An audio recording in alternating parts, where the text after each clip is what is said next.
සදහම් සයුරේ සිහිල්දියෙන් සුවපත් වන්නට.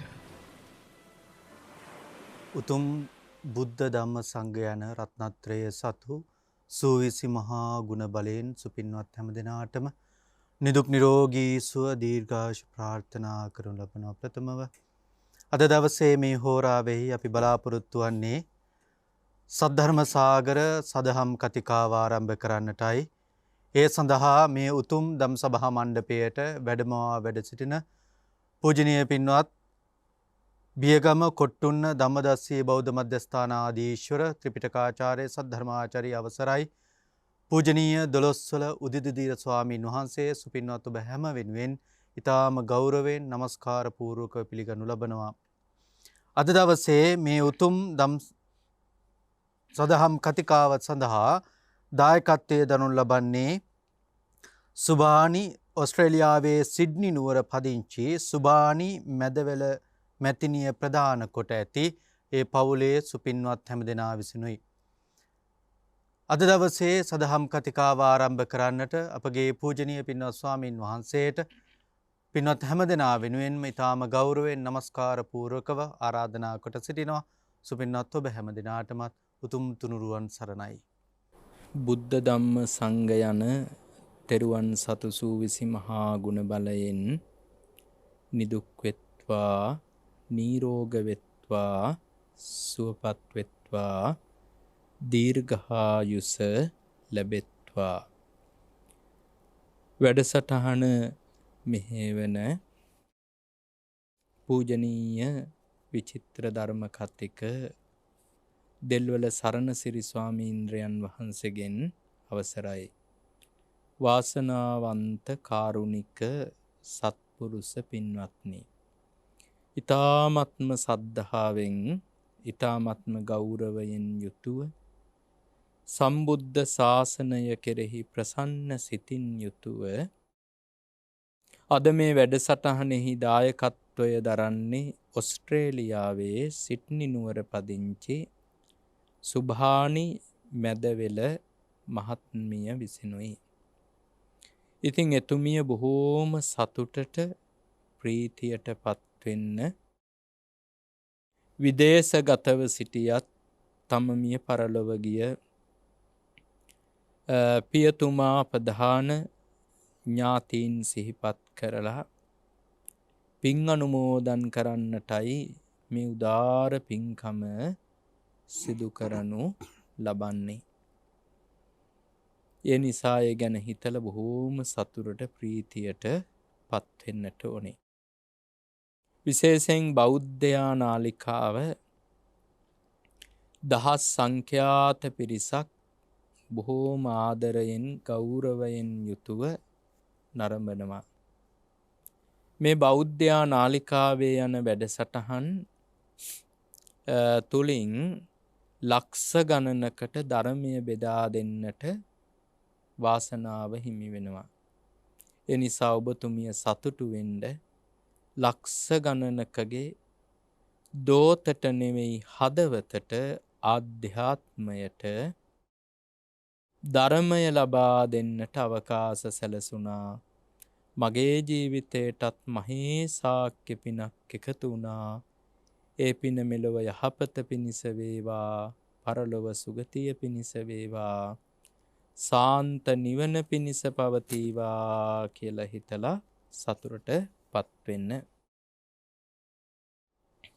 ඊළඟට අදට નિયમિત ගාථාව. අදට નિયમિત වෙලා තියෙන්නේ ඔය පන්දනං චපලං චිත්තං දුරක්ඛං දුන්නිවාරයං උජුං කරෝති මේ ධාවි උසුකාරෝව තේජනං කියන මෙන්න මේ ගාථාව විස්තර කරලා දෙන්නටයි. පන්දනං චපලං චිත්තං පළවෙනි වචන දෙකෙන් හිතට විශේෂණ දෙකක් යොදනවා. පන්දනං කියන්නේ සැලෙනවා. සැලෙනවා කියන්නේ අරමුණෙන් අරමුණට ගමන් කරනවා කියන එකයි හිතේ ස්වභාවය. එක අරමුණක තියෙන්නේ නැතුව අරමුණෙන් අරමුණට ගමන් කරනවා. චපලං කියන්නේ අස්ථීරයි. ස්ථීර වූ එකක් නෙමෙයි, ස්ථීරව ඒ අරමුණක පවතින්නේ නැහැ. චිත්තං කිව්වේ සිත. ඉතින් මේ සිත කියන්නේ කුමක්ද කියලා අපි නොඑක් විදිහට ගිය සතියේත් කියලා දෙන්නට යෙදුණා. මේ සතියේත් අපි සරලව මතක් කරන්නම් ඒ ටික. ආරම්මණං චින්තේති චිත්තං. අරමුණු සිතන නිසා සිත කියලා කියනවා. අරමුණු හිතන නිසා සිත කියලා කියනවා. චින්තන මත්තං චිත්තං. සිතීම් මාත්‍රයටම කියනවා සිත. නැත්තම් සිතීමටම සිත කියනවා. සිතූ පමණින්මත් සිත කියලා හඳුන්වන්නට පුළුවන්. ඊළඟට විචිත්ත කරණං චිත්තං. විසිතුරු කරන නිසා සිත කියලා හඳුන්වනවා. මේ හිතෙන් තමයි ඕනෑම දෙයක් විසිතුරු කරන්නේ. බලන්න උදාහරණයක් විදිහට චිත්‍රයක් විසිතුරු වෙලා තියෙන්නේ අඳින කෙනාගේ හිත තුල තියෙන විසිතුරු බව නිසායි. ලස්සන ප්‍රතිමාවක් විසිතුරු වෙලා තියෙන්නේ ඒක හදපු කෙනාගේ හිතේ තියෙන විසිතුරු බව නිසායි. අන්න ඒ නිසා විසිතුරු කරන අර්ථයෙන් සිත කියලා කියනවා. ඊළඟට තව අර්ථයක් තියෙනවා අත්තනෝ චිත්තතායවා චිත්තං. අත්තනෝ චිත්තතායවා චිත්තං. ඒ කියන්නේ තමන්ගේම විසිතුරු බැවින් තමන්ගේම විසිතුරු බව නිසා සිත කියලා කියනවා. තමන්ගේම විසිතුරු බව නිසා සිත කියලා කියන්නේ තමන් යමක් එක්ක යෙදුනොතින් ඒ දෙයට අනුව විසිතුරු වෙනවා මේ හිත. බලන්න උදාහරණයක් විදිහට මේ සිත නැතුව මම මුලින් කියන්නම් ජලය. ජලය නිල් පාටත් එක්ක යෙදුවහම නීල වර්ණ වෙනවා. ජලය රතු පාටත් එක්ක යෙදුවහම රතු පාට දියරයක් නැත්නම් රතු පාට දිය වෙන ද්‍රවයක් එක්ක එකතු කළාම නැත්නම් ද්‍රව්‍යයක් දිය කළොත් රතු පාට වෙනවා. කොළ පාට දෙයක් මිශ්‍ර කළාම ජලයත් ඒ සමග කොළ පාට බවට පත් වෙනවා. අන්න ඒ වගේ තමන්ගේම විසිතුරු බව නිසා සිත විසිතුරු බවට පත් වෙනවා. උදාහරණයක් විදිහට සිත ලෝභය සමග යෙදුනහම ලෝභ සිත් කියලා හඳුන්වනවා. ඔය ගාථාවකක් තියෙන්නේ අට්ඨදා ලෝභ මූලානි. ලෝභය මුල් කොට පවතින සිත් 8කි කියලා. ඊළඟට දේශයත් එක්ක යෙදුනට පස්සේ හිත දේශ සහගත සිත කියලා හඳුන්වනවා. දෝෂ මූලා නිච ද්විදා. ඒ ගාථාවේ කියනවා දේශ මූල සිත් නම් 2යි තියෙන්නේ. ඊළඟට මෝහයත් එක්ක යෙදුනහම සිත මෝහ මූලික සිත කියලා හඳුන්වනවා. ඉතින් බලන්න ලෝභ මූල සිත් 8යි, දේශ මූල සිත් 2යි, මෝහ මූල සිත් 2යි, අට්ඨදා ලෝභ මූලානි, දෝෂ මූලානි චද්දිදා, මෝහ මූලානි ච ද්වේති, ද්වාදසා කුසලාසියුම්. ලෝභ මූල සිත් 8යි, දේශ මූල සිත් 2යි, මෝහ මූල සිත් 2යි, අකුසල් සිත් සියල්ල 12යි කියලා අභිධර්ම සංග්‍රහය කියන ග්‍රන්ථයක් තියෙනවා. පාඩම් කරන්න තියෙන පාලි පොතක් අභිධර්ම සංග්‍රහය කියලා කියන්නේ. ඒ අභිධර්ම සංග්‍රහයන ගාථාවක ලෙස සඳහන් වෙලා තිබෙනවා. ඊළඟට මේ සිත යෙදෙනවා කාම ලෝකයට සම්බන්ධ වෙලා. කාම ලෝකයට සම්බන්ධ වෙලා යෙදෙනකොට ඒ කියන්නේ කාම ලෝකයට සම්බන්ධ වෙලා කියන්නේ මිනිස්සු තුල හට ගන්නවා, තිරිසන් සතුන් තුල හට ගන්නවා සිත. ඊළඟට නිරේ සත්වයන් තුල හට ගන්නවා, പ്രേතයන් තුල හට ගන්නවා. දිව්‍ය ලෝක 6ත් කාම ලෝකනේ, දිව්‍ය දෙවියන් අතර හට ගන්නවා. අන්න එතකොට සිත් හඳුන්වනවා අපි කාම ලෝකය හා සමග යෙදෙන විට කාමාවචර සිත් කියලා. ඔබ අහලා තියෙන අනන්තවත් කාමාවචර සිත් කියන වචනේ අහලා තියෙන්නේ. ඊළඟට රූපාවචර බ්‍රහ්ම ලෝකය සමග යෙදෙන විට ඒ සිත හඳුන්වනවා අපි රූපාවචර සිත් කියලා. අරූපාවචර බ්‍රහ්ම ලෝක සමග යෙදෙන විට අපේ සිත්වලට නමක් කියනවා අරූපාවචර සිත් කියලා. අන්නේම යෙදෙන දේ අනුව මේ සිතට නම ලැබෙනවා. දැවෙන දේ අනුව ගින්දරට නම ලැබෙනවා වගේ. ඔය ඉන්දියාවේ ගොම වේලලා ඒවා ලිපපත්තු කරන්න ගන්නවා. ගොම ඇවිලෙනකොට කියන්නේ ගොම ගින්න කියලා.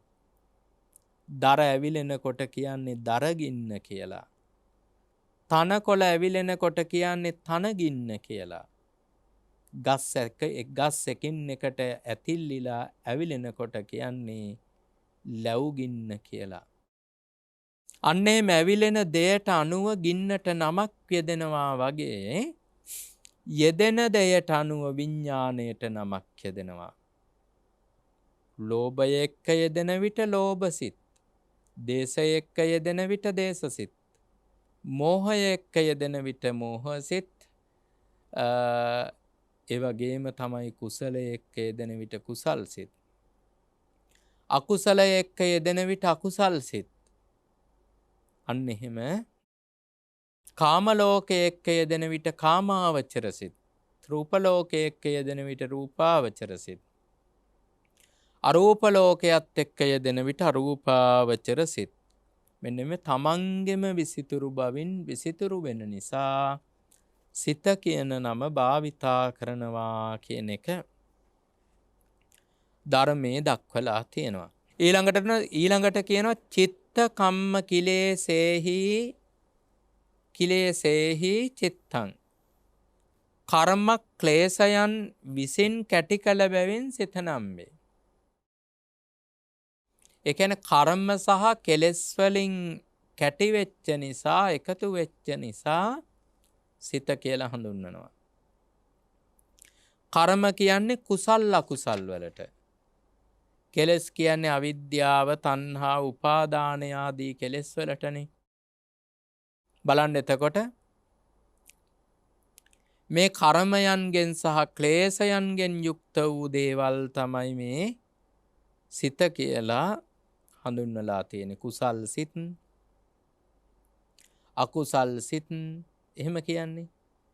අවිද්‍යාසිත කියලා වෙනම සිතක් නැති වුණාට අවිද්‍යාවෙන් යුක්ත වෙලාවට අවිද්‍යාව සහගත සිත කියලා අපිට කියන්නට පුළුවන්කමත් ඒකෙදී තියෙනවා.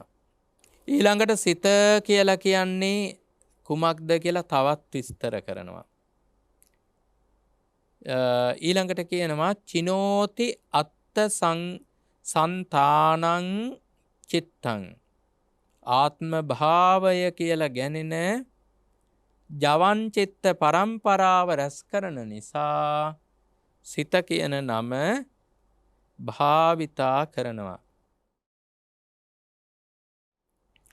භවයේ නොසිඳ පැවැත්මට කරුණු වන සිතට අපි කියන්නේ භවාංග සිත කියලා.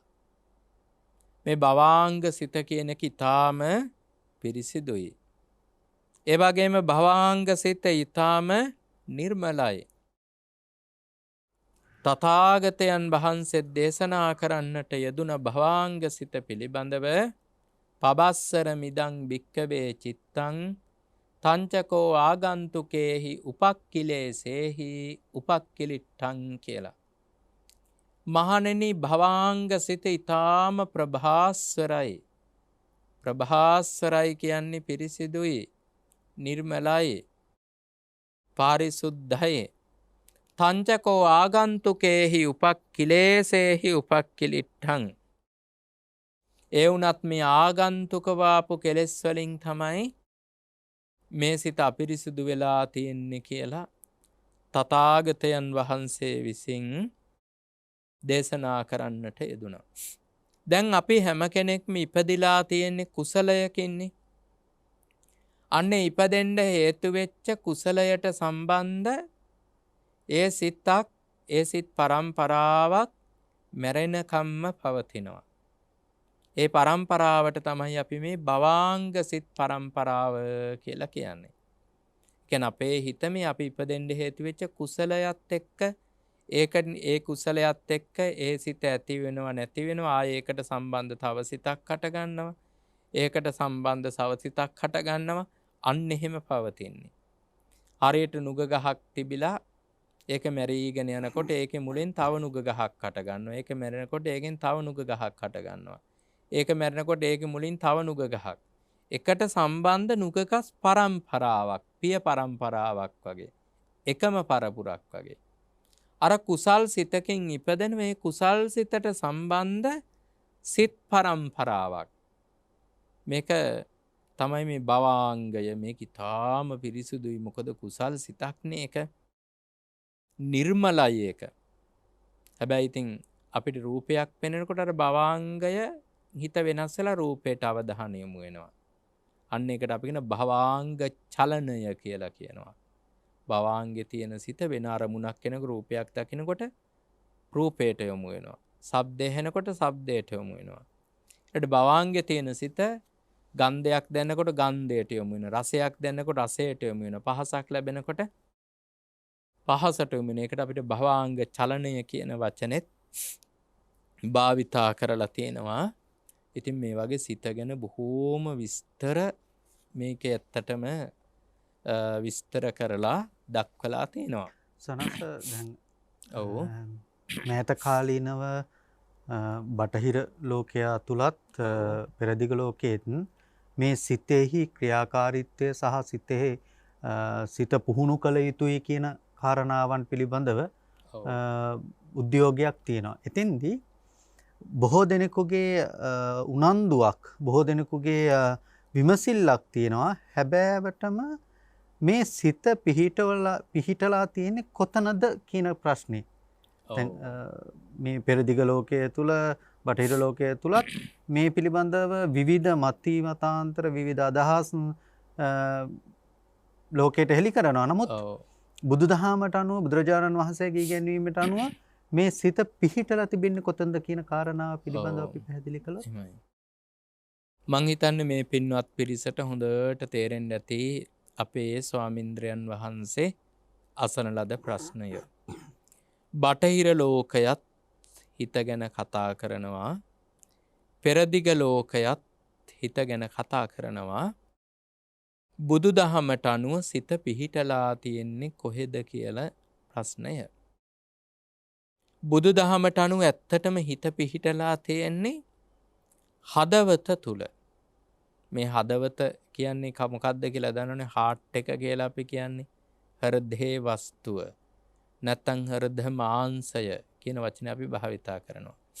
මේ හදවතේ තියෙන අඩපතක් තරම් ලේ. අඩපතක් කියලා කියන්නේ පීරිසිකෝප්ප භාගයක් විතර ලේ තියෙනවා. නැත්නම් මේ කාතකින් එකක් විතර ලේ තියෙනවා මේ හදවතේ.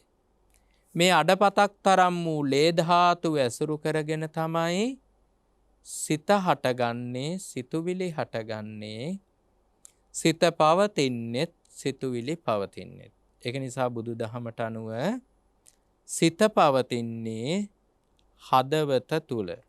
හදවතේ ලේ ඇසුරු කරගෙන තමයි සිත හටගන්නේ, සිතුවිලි හටගන්නේ.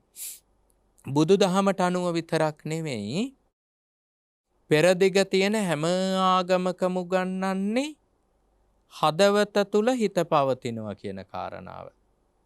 පෙරදිග තියෙන සමහර ආගම් දාර්ශනිකව ගත්තාම මේක මිත්‍යාගම් කියලා හඳුන්වන ආගම් තිබේ. එසේ වුවත් ඒ ආගම් ඔක්කොගෙම මේ හදවත තුල හිත තියෙනවා කියන එක බුදුරජාණන් වහන්සේ ලෝකේ පහළ වෙන්නටත් පෙර සිටම හොයාගෙන තිබිච්ච දෙයක් ඇත්තටම.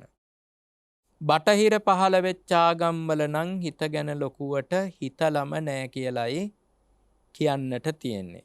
හිත ගැන ලොකුවට හිතලම නැති ආගම් හැටියට සලකන්න පුළුවන් බටහිර ආගම් නම්. නමුත් දැනට ලෝකය ජය අරගෙන තියෙන්නේ නම් බටහිර ආගම් ඇත්තටම ලෝකෙම ජය අරගෙන තියෙන බටහිර ආගම්.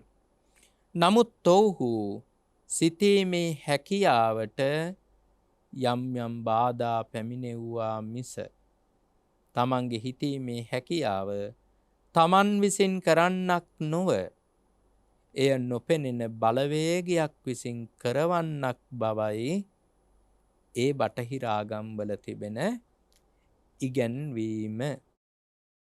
ඉතින් ඒක නිසා ඊළඟට තියෙන ලෝකෙ මේ සිත ගැන කතා කරන තව එකක් විද්‍යාව, සෞඛ්‍ය විද්‍යාව විශේෂයෙන් විද්‍යාව. ඉතින් සෞඛ්‍ය විද්‍යාවේදීත් හිත ගැන කතා කරනවා. දේශීයවත් තියෙනවනේ සෞඛ්‍ය විද්‍යාව, පෙරදිග සෞඛ්‍ය විද්‍යාවක්.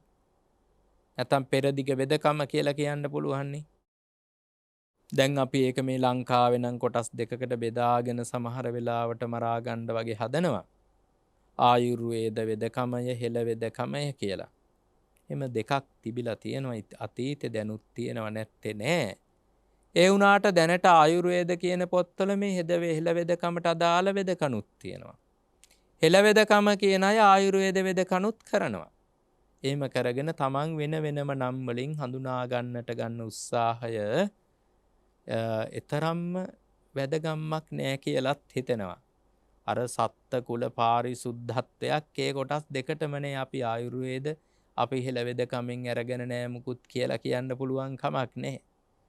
හෙළ වෙදකමේ කාටවත් කියන්නත් බෑ අපි මේ ආයුර්වේදෙන් කිසිම දෙයක් කරගෙන නෑ කියලා. මොකද ඉන්දියාව විතරක් එහෙම හැදෙන බෙහෙත් තුත් ලංකාවේ මිනිස්සු යෝනි තරම් කරන්නේ. ඒවා ඉතින් ආයුර්වේදෙන් ආපුවනේ කොහොමත්. යුනානි ආදී දේවල් වලින් ආපුව පවා තියෙනවනේ. ඒක නිසා මේ දෙපිරිසම මේ සාකසාර ස්වභාවික දේවල් ඇසුරින් වෙදකම් කරන බැවින් දෙගොල්ලොම එකට එකතු වුණා නම් ඉතාම ශ්‍රේෂ්ඨයි කියලා හිතෙනවා.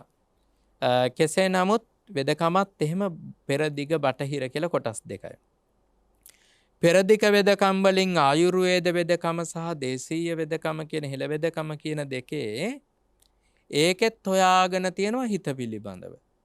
එයාලා කියන්නේ හිත තියෙන්නේ හදවතේ ලේ ඇසුරු කරගෙන කියලා. කියන්නේ යාලත් බුදුදහම පහළ වෙන්නත් ඉස්සෙල්ලා නෙමේ ආයුර්වේදය සහ හෙළ වෙදකම මේ දෙකේම ආරම්භය සිද්ධ වෙන්නේ. එයාලත් හොයාගෙන තියෙනවා මේ හිත හදවත තුලයි කියලා. නමුත් බටහිර උගතුන් හොයාගෙන තියෙන එක වෙනස්. ඔවුන් හිතා හොයාගෙන තියෙන්නේ හිත තියෙන්නේ මොලේ කියලා. ඉතින් මොලේ කියලා එක එක එන්සයිම් වර්ග එහෙමනම් මොලේ තියෙනවා. ඔවුන් හිතාගෙන ඉන්න විදිහට ඔවුන්ගේ හිත තියෙන්නේ මොලේලු කියලයි ඔවුන්ගේ නිගමනය. නමුත් අපි අපේ බුදු දහමට අනුව හදවත තුල හිත තියෙනවා කියන එක තමයි ඉගැන්වීම. ඒක තමයි මේ ප්‍රශ්නයට දෙන්නට තියෙන පිළිතුර.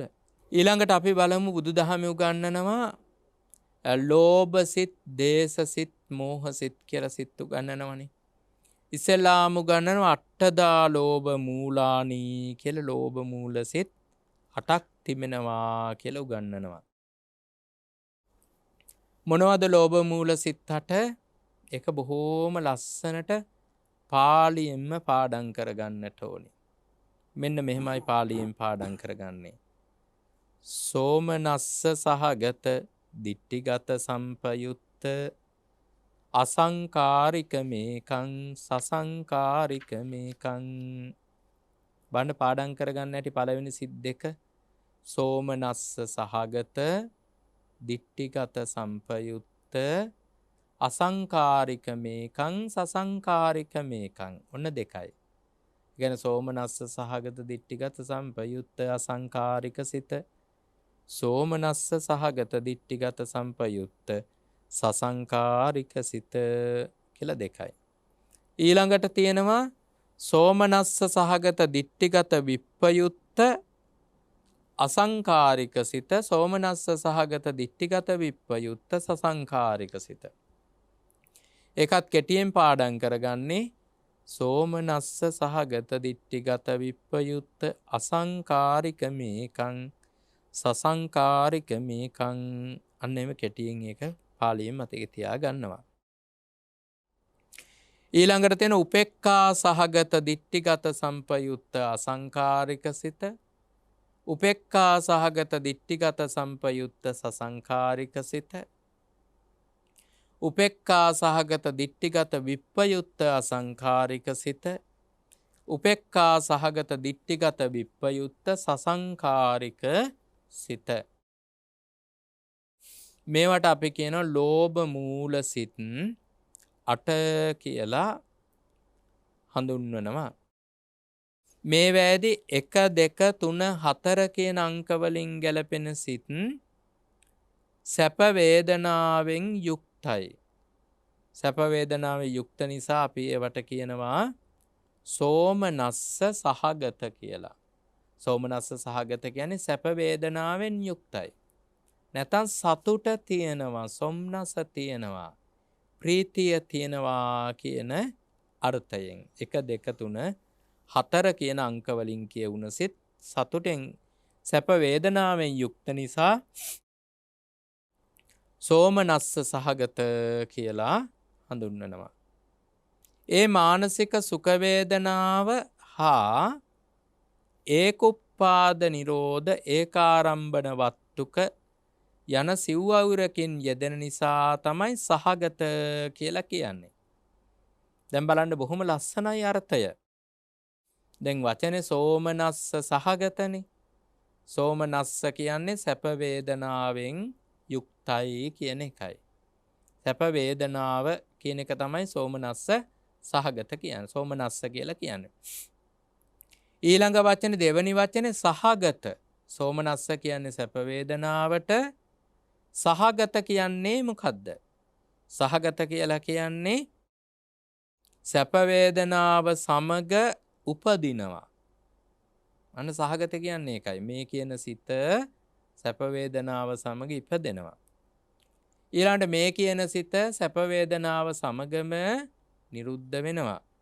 සැප වේදනාව උපදිනකොට ඉපදෙනවා. සැප වේදනාව නිරුද්ධ වෙනකොට සැප වේදනාව නැති වෙනකොට නැති වෙනවා. ඒකාරම්මන. සැප වේදනාව ගන්න අරමුණමයි මේකත් ගන්නෙ. එකයි ඒකාරම්මන. එකම අරමුණක් ගන්නවා මේ සිත. ඒකාවත්තුක. එකම දෙයක් තමයි වස්තු රූපය බවට පත් වෙන්නේ. අන්න ඒක නිසා සහගත කියලා කියනවා. අර පාලියෙන් කියන්නේ මෙහෙම ගාථාවක් පුංචි. ඒකුප්පාද නිරෝධෝච ඒකාලම්බන වත්තුකා කියන වචන පාලියෙන් පුරුදු ගාථා පාඨයක් අපිට. ඊළඟ වචනේ තමයි ඔය 4ෙම තියෙන 8ෙම තියෙන වචනයක් තමයි ඊළඟට දිට්ඨිගත කියන වචනේ.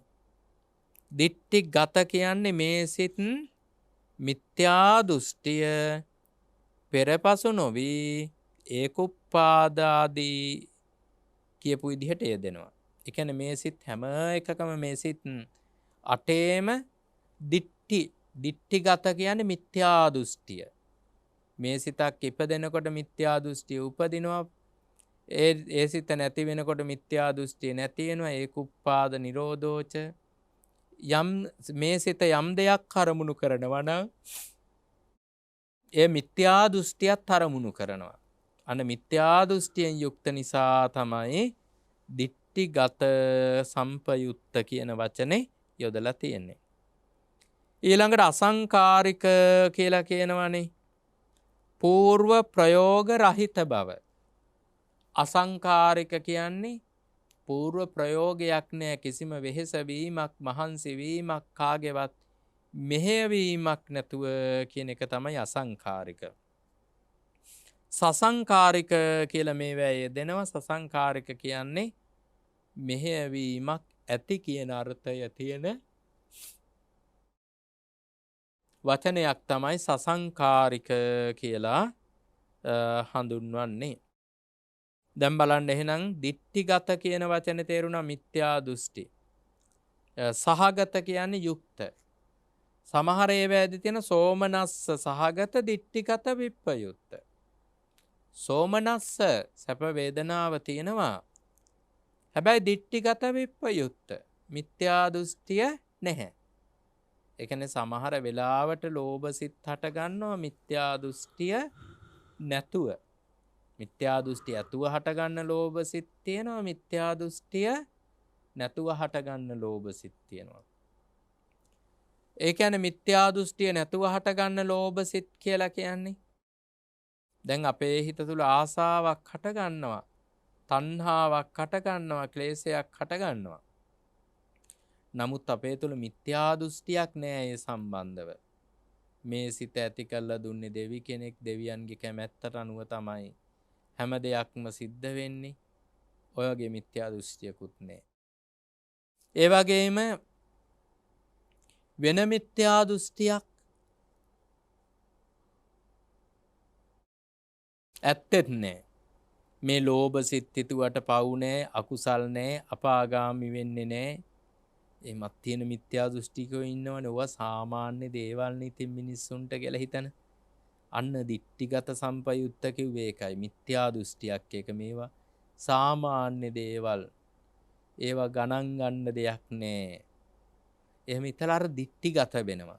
මිත්‍යා දෘෂ්ටිගත වෙන එක අකුසල් නෙවෙයි කියන තැනට ඒක සරල දෙයක් බවට, සැහැල්ලු දෙයක් බවට පත් කරලා දානවා.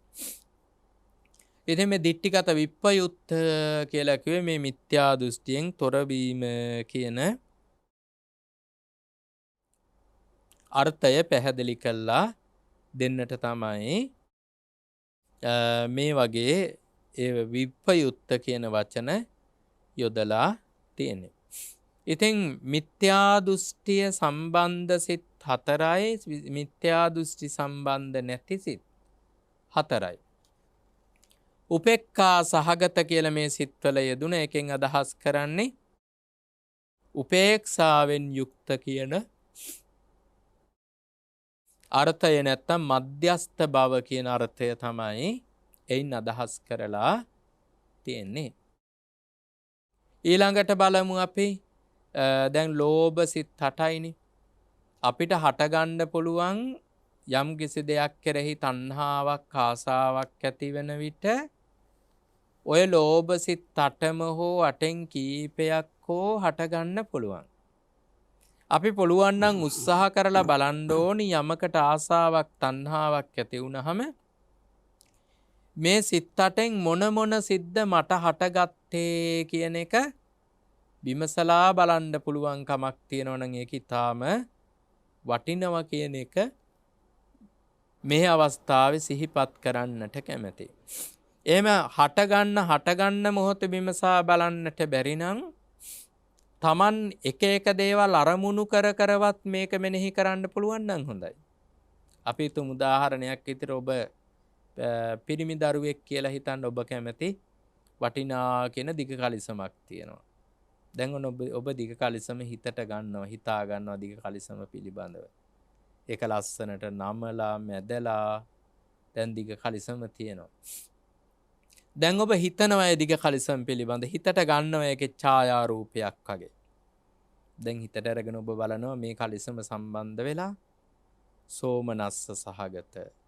ඒ කියන්නේ සැප වේදනාව හට ගන්නවා.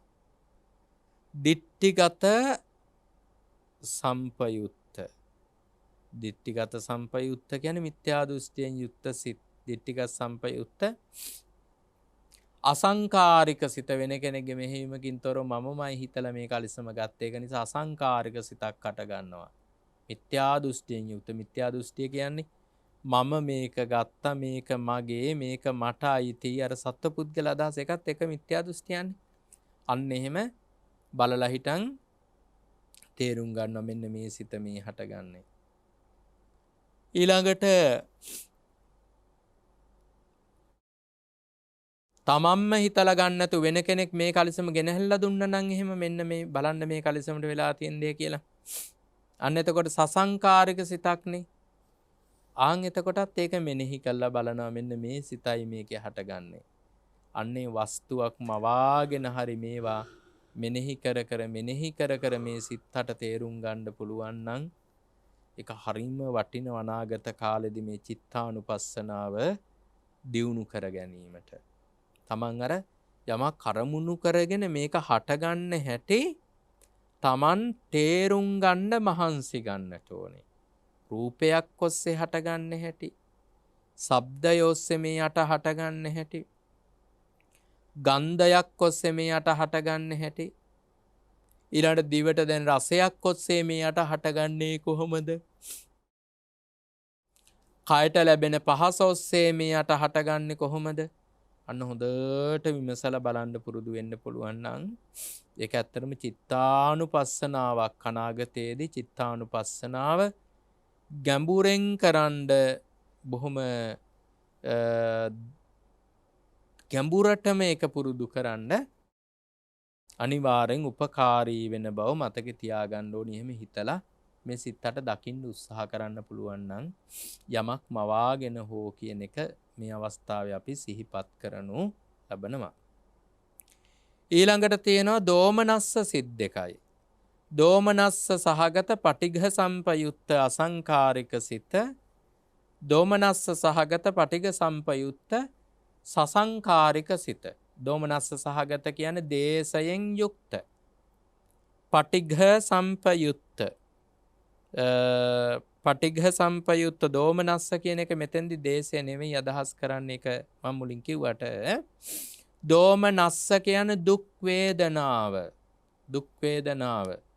සහගත කියන්නේ සමගම ඉපදෙන කියන එකයි. දුක් වේදනාව සමග ඉපදෙන. පටිඝ සම්පයුත්ත කියන්නේ දේශයෙන් යුක්ත, තරහෙන් යුක්ත. අසංකාරික කියන්නේ වෙන කෙනෙක්ගේ මෙහෙයවීමකින් තොරව හටගත්තා වූ සිතක්. ඊළඟ එකේ වෙනස තියෙන සසංකාරික ભેදයනේ. සසංකාරික කියන්නේ වෙන කෙනෙක්ගේ මෙහෙයවීමක් ඇතුව හටගත්තා වූ තරහා සිතක්. ඉතින් ප්‍රාණඝාතාදී පාපයක් කරන විට දුක් වේදනාව හා පටිඝයෙන් යුක්තව තමන්ගේ හෝ අනුන්ගේ මෙහෙයවීමක් නැතුව කරනවා නම් පළවෙනි සිත ඉපදෙනවා. ප්‍රාණඝාතාදී අකුසල කර්මයක් කරන විට දේශයෙන් යුතුව අනුන්ගේ මෙහෙයවීමෙන් හෝ තමන්ගේ මෙහෙයවීමකින් හෝ එය කරනවා නම්, පසුබැස නැවත හිතලා කිරීමකින් හෝ කරනවා නම් ඒ දෙවෙනි සිත උපදිනවා. අන්න හොඳට හිතලා අර හිතලා මවා ගන්න ඕනි. තරහකාරයක් හරි හිතන්න ඕනි. හිතලා හිතනවා සෝමනස්ස සහගත පටිඝ සම්පයුත් අසංකාරික සිත මෙහි අට ගන්නවා. ඊළඟට සෝමනස්ස සහගතනේ සමාවෙන්න දෝමනස්ස සහගත පටිඝ සම්පයුත් අසංකාරික සිත හට ගන්නවා. ඊට පස්සේ මේ තරහ වූ මිනිස්සයා මුල් කරගෙන දෝමනස්ස සහගත පටිඝ සම්පයුත් සසංකාරික සිත හට ගන්නවා. මෙන්න මේ විදිහට හොඳට නුවණින් විමසලා තේරුම් ගන්න උත්සාහ කරන්න ඕනි මේක කොහොමද හටගන්නේ කියලා. ඒ විමසීම අනාගතයේදී චිත්තානුපස්සනාවක් දියුණු කරගන්න මහෝපකාරී වෙන බව අපි නැවතත් සිහිපත් කරන්නට කැමැතියි. ඊළඟට තියෙන මෝහ මූල සිත් දෙකයි. උපේක්ඛා සහගත විචිකිච්ඡා සම්පයුත්ත සිත, උපේක්ඛා සහගත උද්ධච්ච සම්පයුත්ත සිත. මෝහය කියන වචනේ තේරුමම මුලාව කියන එකනේ. මුලාව කියන එකයි. මෙතෙන්දි මෝහය තියෙනවද නැද්ද කියලා අපිට තේරුම් ගන්න එක හරිම අමාරුයි ඇත්තටම. මෙහිදී තේරුම් ගන්න කියලා තියෙන යම් මොහතක ඔබ තුල සැකයක් තියෙනවා නම්, සැකයක් කිව්වේ බුද්ධ රත්නය ගැන සැකයක්, ධර්ම රත්නය ගැන සැකයක්, සංඝ රත්නය ගැන සැකයක්, ඒ වගේම සීල සමාධි ප්‍රඥා කියන ත්‍රිශික්ෂා පිළිබඳ සැකයක් තියෙනවා නම්, අතීත අනාගත වර්තමාන කියන කාලත්‍රය සම්බන්ධ කරගෙන සැකයක් තියෙනවා නම්, තවත් කිව්වොතින් එහෙම පටිච්ච සමුප්පාදේ මුල් කරගෙන සැකයක් තියෙනවා නම් ඔබ තේරුම් ගන්න ඕනි මගේ තුල තියෙන මේ මෝහ සිතක් කියලා. අන්න මෝහ සිත තේරුම් ගන්න එහෙමයි. ඊළඟට උද්ධච්චය තියෙනවා නම්, උද්ධච්චය කියන්නේ හිත එක අරමුණක තියෙන්නේ නැතුව එක එක දේවල් වලට, බාහිර දේවල් වලට විසිරෙනවා නම්, දවසේ වැඩිම වෙලාවක් ඔබත් මමත් ඉන්නේ උද්ධච්චයෙන්නේ ඇත්තටම. උද්දච්චයෙන් මේ උඩඟු බව කියලා තේරුමකුත් තියෙනවා. ඒ සිංහල වචන තේරුම උද්දච්ච කියන. පාලි වචන තේරුම උඩඟු බව නෙමෙයි. හිතේ කාර්මුණක තියෙන්නේ එක දේවල් වලට ගමන් කරනවා. අන්න එතකොට ඔබ තේරුම් ගන්න ඕනේ මේ පවතින්නේ උපේක්ඛා සහගත උද්දච්ච සම්පයුත්ත සිත. මෝහ සිතක්. ඔබටත් මටත් දවසේ වැඩිපුරම හටගන්නේ මෝහ සිත් කියන එක නම් මතක තියාගන්න ඕනේ. අර විචිකිච්ඡා සම්පයුත්ත සිත් හටගන්න අවස්ථා අඩු වෙන්න පුළුවන්. බෞද්ධයෙකුට තමන්ගේ සද්ධාවයි තමන්ගේ තියෙන ධර්මයේ පිළිබඳ අවබෝධයයි නිසා ඒ වුණාට අපි ගොඩාක් දෙනෙකුට වැඩිම වෙලාවක් හටගන්නේ මෝහසිත. අන්න ඒකයි කියන්නේ අපි වැඩියෙන්ම ඉන්නේ අකුසල් වලින් යුක්තවයි කියලා. කෙනෙකුට හිතන්නේ නෑනේ. එයාලා හිතන්නේ කොහොමද අකුසල් වලින් එන්නේ? මං හැමදාම බුදුන් වඳිනවනේ. මං හැමදාම පිරිත් කියනවනේ. මං මාසෙකට සැරයක් දාන දෙනවනේ. මං කොහොමද අකුසල් මං කොච්චර කුසල් කරමින් දින්නේ? ඒවා කරන එක ඇත්ත. නමුත් අනික් වෙලාවල් බලන්න කල්පනා කළා. අනික් හැම වෙලාවකම ඒ කර්මුණක හිත තියනවද නෑනේ. අර පාලියෙන් කියනනම් බහිද්දා වික්කිත්තං හෝති චිත්තං. හිත හැම වෙලේම බාහිර දෙයකට විසිරීලා පවතින්නේ. අන්නේ විසිරුණා වූ සිතට තමයි කියන්නේ මෝහ සිතක් ඒක. එහෙනම් අපි හැම මොහොතකම වැඩිම වෙලාවක් ගත කරන්නේ අකුසල් සිතෙන් යුතුවයි කියන එක මතක තියා ගැනීමයි වැදගත් වෙන්නේ. මරුණොත් අකුසල් සිතෙන් තථාගතයන් වහන්සේ වදාළ යථාබතන් නික්කිත්තං එවං නිරය. ඔසවාගෙන ගිය බරක් බිමින් තිබ්බා වගේ අපාය ඉපදෙනවා කියලා තථාගතයන් වහන්සේ දේශනා කරන්නට යෙදුණා. ඒ තමයි මෝහ මූල සිත් දෙක.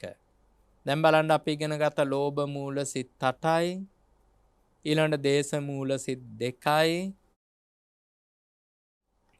ඊළඟට ඉගෙන ගන්නට යෙදුනා මෝහ මූල සිත් 2 පිළිබඳව අපි සරලව නමුත් ඉගෙන ගන්නට යෙදුනා. ඉතින් මේවට අපි කියනවා අකුසල් සිත් 12 කියලා. ද්වාදසා කුසලා සියුම් කියලා කියනවා. අපි ඒව හඳුන්වනවා අකුසල් සිත් 12 කියන නමින් තමයි සම්බුද්ධ ශාසනය තුල මේ සිත් 12 හඳුන්වනු ලබන්නේ. ඊළඟට මේ අකුසල් වලට හටගන්න විපාක තියෙනවා. අකුසල් වලට හටගන්න විපාක වලට අපි කියනවා අකුසල විපාක සිත් කියන වචනේ. අකුසල් වලින් ලැබෙන විපාක වලට අපි කියන්නේ අකුසල් වලට විපාක අකුසල විපාක සිත් කියන නමින් අපි හඳුන්වනු ලබනවා ඒ සිත් පිළිබඳව. ඉතින් අකුසල විපාක සිත් 7ක් බුද්ධ ශාසනය තුල විස්තර කරලා දීලා තියෙනවා. නමුත් අපි මේවා එකක් ගානෙම විස්තර කරලා දෙන්නට බලාපොරොත්තු වෙන්නේ නැහැ. මොකද මේ බෞද්ධ නාලිකාවේ මේ අභිධර්මයේ පිළිබඳ උගන්වන විශේෂිත වැඩසටහන් තිබෙන නිසා අපි ඒවා බොහෝ කොට දීර්ඝ කොට විස්තර කරලා කියන්නට බලාපොරොත්තු නොවන බවද පැහැදිලි කරලා දෙන්නට කැමැති. ඉතින් කෙසේ නමුත් පන්දනං චපලං චිත්තං ඊළඟට දේශනා කළා ඊළඟ පේරියෙන් දුරක්ඛං දුන්නිවාරයන්. දුරක්ඛං කියලා කියන්නේ මේ සිත රැක ගැනීම ඉතාම දුෂ්කරයි. මේ සැලෙන අස්තීර වූ සිතක් මේක. මේ සැලෙන අස්තීර වූ සිත දුරක්ඛං රැක ගැනීම ඉතාම දුෂ්කරයි කියලා බුදුරජාණන් වහන්සේ වදාලා. ඒක ඇත්තනේ. අපේ හිත රැකගන්න අපිට බෑනේ තවම ඇත්තටම. කොයිතරම් අවස්ථාවලදී හිත රැකගන්න බැරුව අකුසල ධර්මයන් හිතට එනවද? කෙලෙස් ධර්මයන් හිතට එනවද? පාප සිතුවිලි හිතට එනවද? නරක සිතුවිලි හිතට එනවද? රාග සිතුවිලි කොයිතරම් හිතට එනවද? දේශ සිතුවිලි කොයි තරන්නම් හිතට එනවද? මෝහ සිතුවිලි කොයි තරන්නම් හිතට එනවද? මක් නිසාද? අපේ හිත රැක ගන්න අපිට තවම දුෂ්කරයි. දුරක්ඛං කියලා කිව්වේ ඒකයි. ඊළඟට කියන දුන්නිවාරයන් වළක්වන්නත් අමාරුයි මේ සිත. වළක්වන්න යමකින් වළක්වනවා කියන එක අමාරුයි. පන්දනං චපලං චිත්තං දුරක්ඛං දුන්නිවාරයන් උජුං කරෝති මේ ධාවි. මේ ධා කියලා කියන්නේ ප්‍රඥාවට. මේ ධා කියලා කියනවා ප්‍රඥාවට. ඉගෙන ගැනීමට බුද්ධි කියලා කියනවා. ප්‍රඥාවට මේදා කියලා කියනවා. යමක් අවශ්‍ය වෙලාවට සිහියට නගා ගන්න පුළුවන් ගතියක් තියෙනවනේ. ඒකට ස්මරණ කියලා කියනවා. ඔකට බුද්ධි මේදා ස්මරණ කියන වචන තුන භාවිතා කරන අර්ථ තුනක්, කාරණා තුනක්.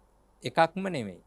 ආය බුද්ධිමත් කෙනා, ප්‍රඥාවන්තයා මේ එක්කෙනෙක්ම නෙමෙයි. උජුං කරෝති මේ ධාවි, බුද්ධිමත් කෙනායි ප්‍රඥාවන්තයා මේක ඍජු කර ගන්නවා. උජුං කරෝති මේ ධාවි උසුකාරෝව තේජනං. ඒකේ බොහෝම ලස්සනට පැහැදිලි කරලා දෙනවා. අර දුනු හදන කෙනෙක් ඒ ලී රත් කරලා තමයි මේ දුන්නට ගන්න ලීය ගානට නමා ගන්න, රත් කර කර ඒක නමා ගන්නවා ක්‍රමානුකූලව කැඩෙන්නේ නැතුව. අන්න ඒ වගේ හිත සකස් කර ගන්නවා කියලා දේශනා කළා. ඉතින් අදට වැඩසටහන නිමාවට පත් වෙනවා. අද දවසේ අපි මේ හෝරාවක කාලයක් පුරාවට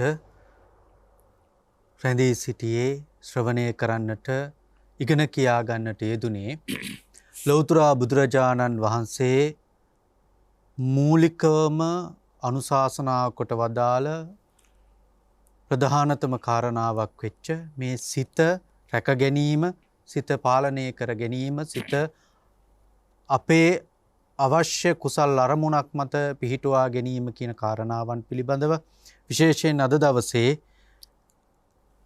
සිතෙහි ස්වභාවය පිළිබඳවත්, එහි හැසිරවීම පිළිබඳවත් අපගේ පූජනීය ස්වාමීන් වහන්සේ අපට අනුශාසනා කරන්නට, මේ සදහම් කතිකාවත ඔස්සේ අපට අනුශාසනා කරන්නට යෙදුණා.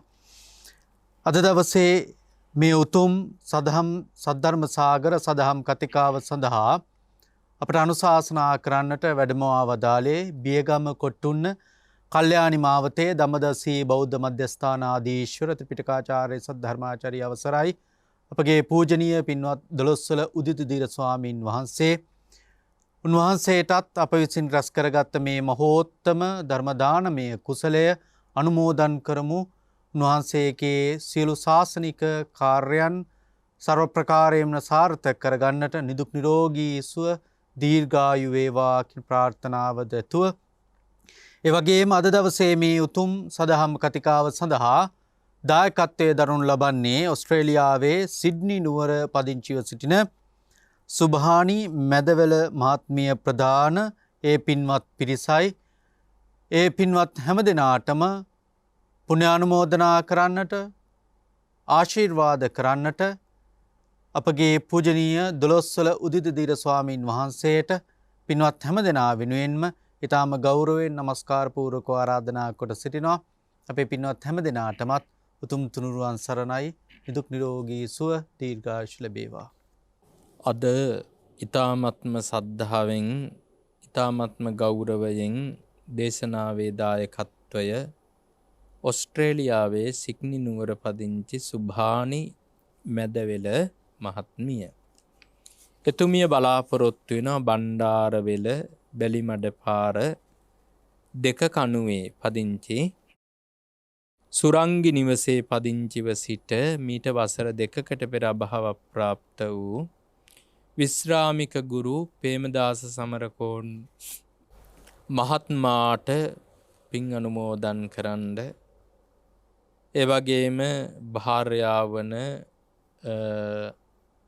ටීඑම් පොඩිමැණිකා දියණිය සුරංගි ප්‍රියානි සහ සුභානි මැදවෙල බෑණනුවන් තිදෙනා දායකත්වය දරනවා. අර ප්‍රේමදාස සමරකෝන් මහත්මාට පින්දීමයි අරමුණ.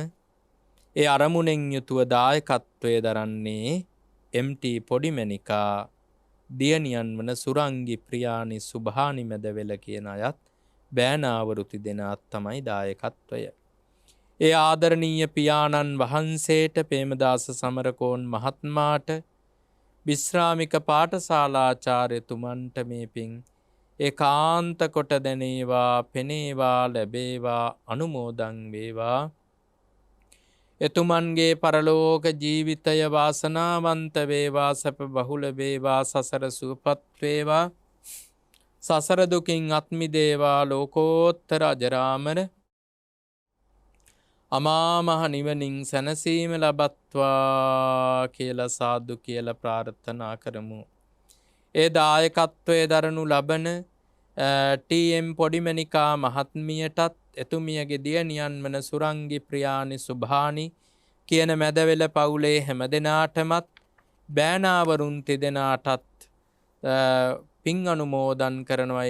සෑම දෙනාමත් බෞද්ධ මාධ්‍ය ජාලයෙහි අධ්‍යක්ෂක අතිගෞරවනීය බොරලන්දේ වජිරඥාන ස්වාමීන්ද්‍රයන් වහන්සේට කාර්ය මණ්ඩලයට වැඩසටහන සිදු කරනු ලබන ස්වාමින් වහන්සේලා දෙනමට සවන් දුන් සැමට ආශිර්වාද කරනවා. සෑම දෙනාම නිදුක් වෙත්වා නිරෝග වෙත්වා සුවපත් වෙත්වා දීර්ඝායුෂ ලබත්වා ආයුෂයෙන් වැඩෙත්වා ශරීර වර්ණයෙන් වැඩෙත්වා නිරෝගී සැපයෙන් වැඩෙත්වා කායික බලයෙන් වැඩෙත්වා ප්‍රඥාවෙන් වැඩෙත්වා ගුණයෙන් නුවණින් යසයිසුරින් සැප සම්පතෙන් ධන දහාන්නයෙන් වැඩෙත්වා අපල උපද්‍රව සතුරු කරදර මාරක බාධක නවග්‍රහ දෝෂ සහ කටවහ දෝෂ පුරාණ කර්ම විපාක දුරු වේවා මෙලොව ජීවිත වාසනාවන්ත වේවා පරලෝක ජීවිත සුගතිගාමී වේවා සසර ගමන සුවපත් වේවා ඊ타ම ඉක්මන් ජීවිතයකදී සසර කතරින් එතරව ලෝකෝත්තර අජරාමර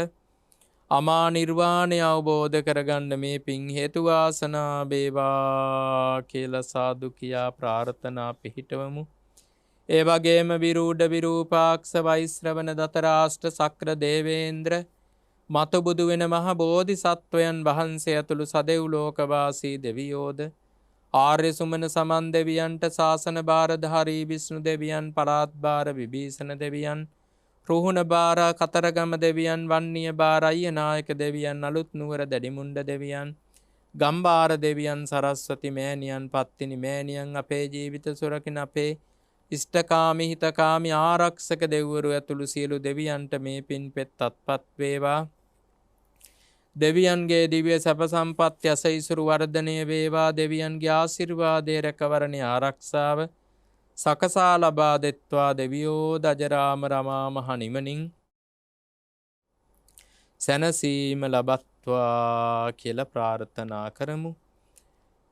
ඉදං මේ ඥාතිනං හෝතු සුඛිතා හොන්තු ඥාතයෝ ඉදම් මේ ඥාතිනං හෝතු සුඛිතා හොන්තු ඥාතයෝ ඉදම් මේ ඥාතිනං හෝතු සුඛිතා හොන්තු ඥාතයෝ ආකාසට්ටා ච බුම්මට්ටා දේවා නාග මහිද්దికා පුඤ්ඤන්තං අනුමෝදිත්වා චිරන් රක්ඛන්තු ලෝක සාසනං චිරං රක්ඛන්තු දේශනං චිරන් රක්ඛන්තු මං පරන්ති.